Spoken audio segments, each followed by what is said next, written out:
Hello everyone, it's Shel C from PaperOcotilloStudio, and today I am making a project for StencilGirl Creative Team for the film festival for Mary Beth Shaw's birthday. And I thought that it would be fun, since it was a film festival for Mary Beth Shaw's birthday, to make something for her birthday and then send it to her.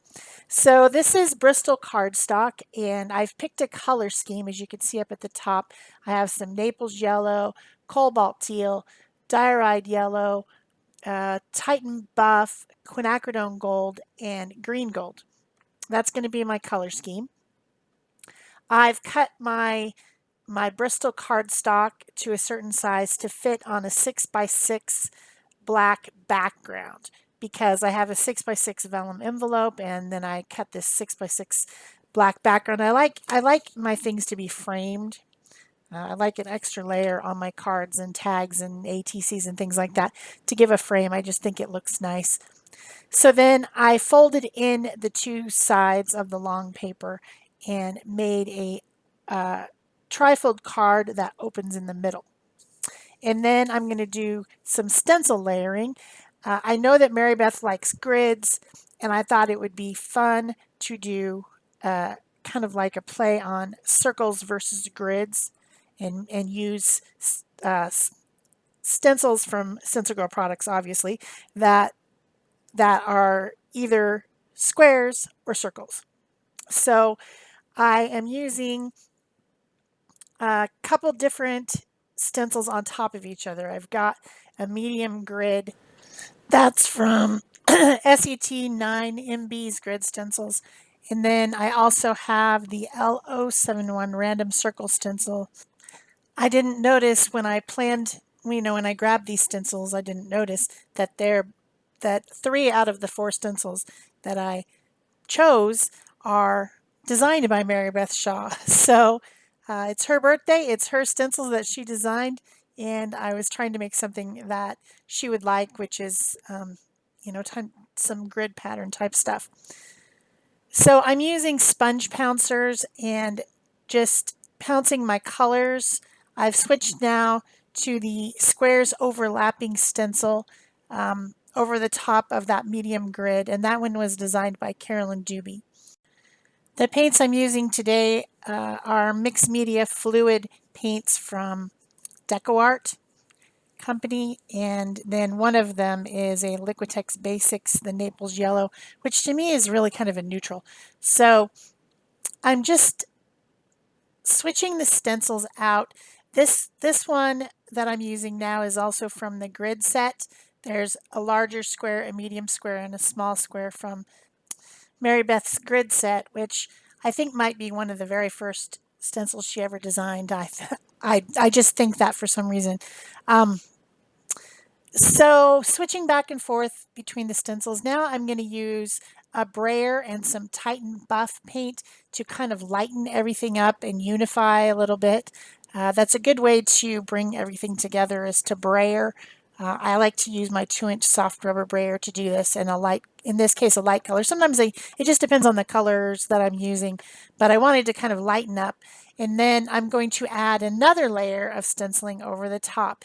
And this time I'm using the diorite yellow and the green gold, and the circle stencil, the one that's called random circles, and putting some more stenciled circles on, and then kind of blending those out so they don't look so harsh with my finger and some of the Naples yellow paint.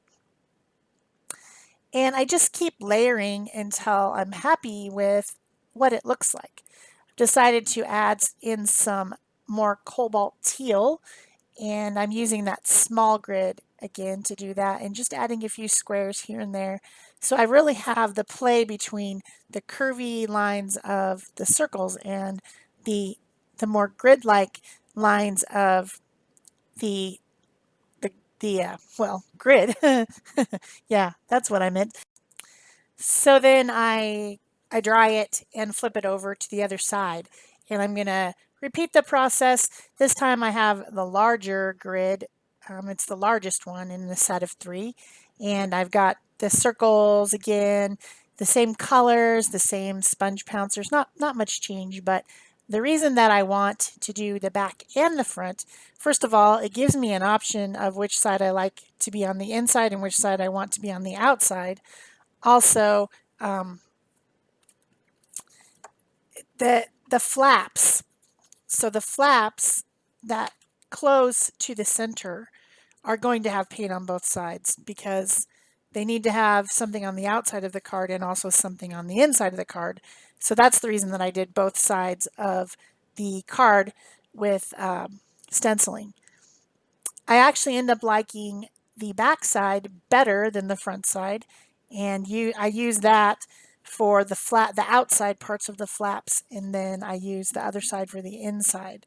So it turned out pretty fun. I used the overlapping squares, then I used the circles, and I used some of the smaller squares, and I just keep adding the same color combination over and over, brayering a little bit with some of the Titan Buff to lighten it up, and then going in with another layer.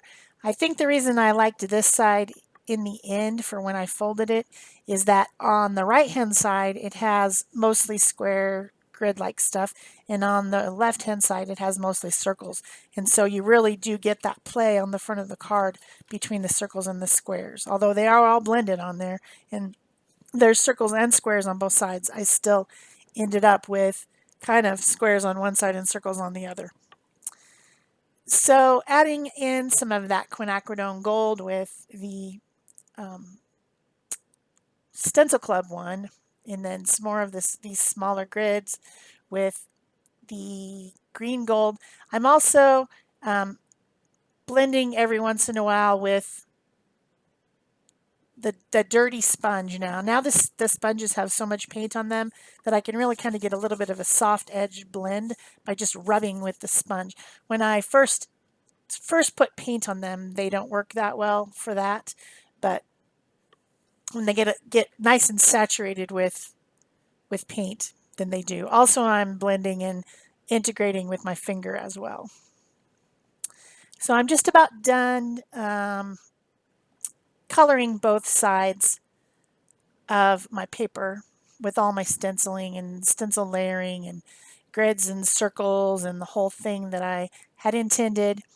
And I will be figuring out which side I like best, which one. See how this one ended up with circles on one side? Oh, I went by too fast.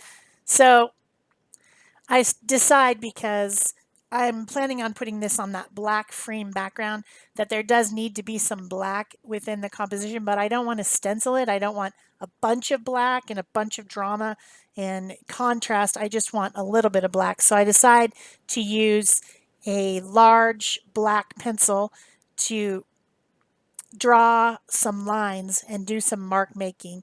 And I'm at first doing it with the stencil by tracing around the squares of the stencil, and then I add in some more like handmade marks that I do with my own hand, gestural marks, scribbles or whatever, just because then that kind of adds your own hand to the art. It's not just all stenciling. I also blend them out a little bit with Titan Buff, and this pencil is somewhat blendable. And on this other side, I decided not to do that because I decided it turned kind of gray and weird. So I decided instead just to leave the marks as they are and not blend them out with the Titan Buff. But this is only going to be the front. The back, the pretty middle part is going to actually be glued down and no one will ever see it. So this is the front of the card where it opens up like a kind of like a bifold door.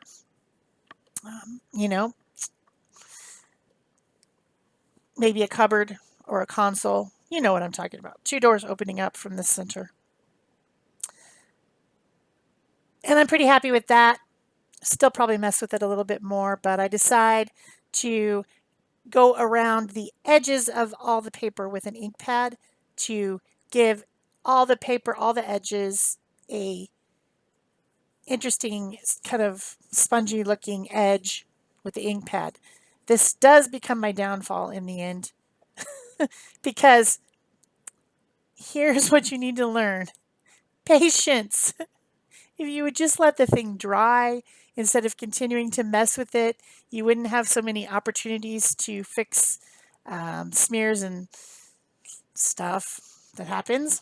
Anyway, so then I went and cut a 5 1/4 by 5 1/4 piece of off-white cardstock to go on the inside. And I'm going to glue this down. Oh, first I decided I need some ribbon to tie it closed because the little flaps aren't going to stay closed unless they're tied. That's just kind of how things happen. So I get a 1-inch organza ribbon in kind of a gold color, which goes with the color scheme, similar in color to that diarrhea yellow. Glue this down with the ribbon sandwiched in between the card and the backing so that it cannot escape. And that will give me two ribbons to tie together in a square knot at the front of the card and keep it shut. It also makes it more decorative. I have some stamps. This is an old Stampin' Up set that I'm sure is discontinued at this point. But I stamp happy birthday on the inside. I could have written it with my own hand, obviously, but I have the stamps, so why not go ahead and make it nice by having a nice clear image with stamping. I also added some lines and gestural marks with that same big black pencil to the edges to make it more decorative. Glued that down in the center of the inside. So now when you open the doors, you see happy birthday. That makes it a birthday card. I also wanted to add a little bit of color and shape, still mimicking those same shapes and the play off of each other with the small grid and some of those same colors. And then I'm going to use this circle up in the other corner. So you see squares versus circles. It's a thing. Some artists really enjoy circles and spirals. I think we all do, really. And some really like the whole grid thing, like Mary Beth. So you get this play off of each other. And there was a little bit of a boo-boo right there over stenciling, and I added some Titan Buff to try to clean it up and proceeded to add a lot of Titan Buff so that everything balanced. And I was happy. That looked really great. Then I decided I'd do some splatters, and that would be cool. And then I decided I needed some sort of a motif on the front, and so I punched out a circle from another piece that I had stenciled and then cut a little black 2 by 2 inch square to mount it on. Went around the edges with the ink and put the circle inside of the square, continuing on with my theme of circles and squares. And that would be the tab at the front. Another way to close this would have been to put a little piece of Velcro on the back of that, and you would have just not had the ribbon and just had it close with a tiny piece of self-adhesive Velcro. I've done that lots of times, but this time I do have the ribbon to tie it shut. So if you've enjoyed this video, please remember to give it a thumbs up, leave a comment or a question below, subscribe if you haven't already, turn on your notification bells, share this if you want to. All these things helps the channel grow, so we always appreciate when you do that. So here's what happened. That ink around the edges of the card that I put on with the ink pad wasn't dry. So when I shut the card, what happened? I got a line right down the middle of the card. If I would have just left it to dry, this wouldn't have happened, but I'm too impatient. So I ended up needing to make another layer of the happy birthday, and I put a layer of black in between and glued it over the top. And then that actually even looks better, I think. So it was a happy accident because now it looks a lot better to have that little framed happy birthday instead of that big white space with the little words in the middle. It looks intentional. So when things like that happen, you just say it's an opportunity to embellish, and you add an extra layer, and it looks even better than it did before. Thanks for watching. Bye-bye.